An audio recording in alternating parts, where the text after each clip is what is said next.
திட்டக்குடி தொகுதியில் திமுக வேட்பாளர் சி.வே. கணேசனுக்கு கரகாட்டம், கும்பம் கலசம், கோலாட்டம், தாரை தப்பட்டையுடன் உற்சாக வரவேற்பு.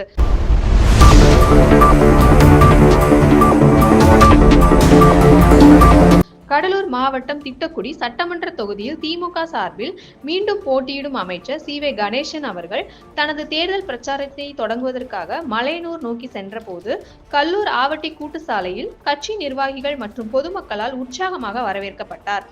இந்த வரவேற்பு நிகழ்ச்சியில் அஇஅதிமுகவில் இருந்து 50க்கும் மேற்பட்டோர் தங்களை கட்சியில் இணைத்துக் கொண்டனர். திமுக நிர்வாகிகள், கூட்டணி கட்சியினர் மற்றும் ஏராளமான ஆதரவாளர்கள் கலந்து கொண்டு மேளதாளம் முழங்க, பட்டாசு வெடித்து முழக்கங்களுடன் கணேசன் அவர்களை வரவேற்றனர்.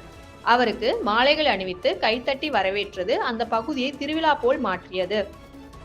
இதனைத் தொடர்ந்து மலையனூரில் தனது தேர்தல் பிரச்சாரத்தை தொடங்க வந்த கணேசன் அவர்களுக்கு பெண்கள் பாரம்பரிய முறையில் ஆரத்தி எடுத்தும் பூத்தூவி வரவேற்றும் தங்களது ஆதரவை வெளிப்படுத்தினர். இந்த நிகழ்வில் உள்ளூர் மக்களின் பெரும் திரள் காணப்பட்டது. பின்னர் பொதுமக்களை சந்தித்த கணேசன் அவர்கள் கடந்த காலத்தில் தாம் செய்த வளர்ச்சி பணிகளை எடுத்துரைத்து மீண்டும் வெற்றி பெற்றால் நிலுவையில் உள்ள திட்டங்களை விரைவாக நிறைவேற்றுவதாக உறுதியளித்தார்.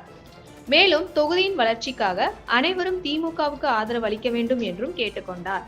இந்த உற்சாகமான வரவேற்பு திட்டக்குடி தொகுதியில் கணேசன் அவர்களுக்கு மக்களிடையே உள்ள ஆதரவை வெளிப்படுத்துவதாக கருதப்படுகிறது.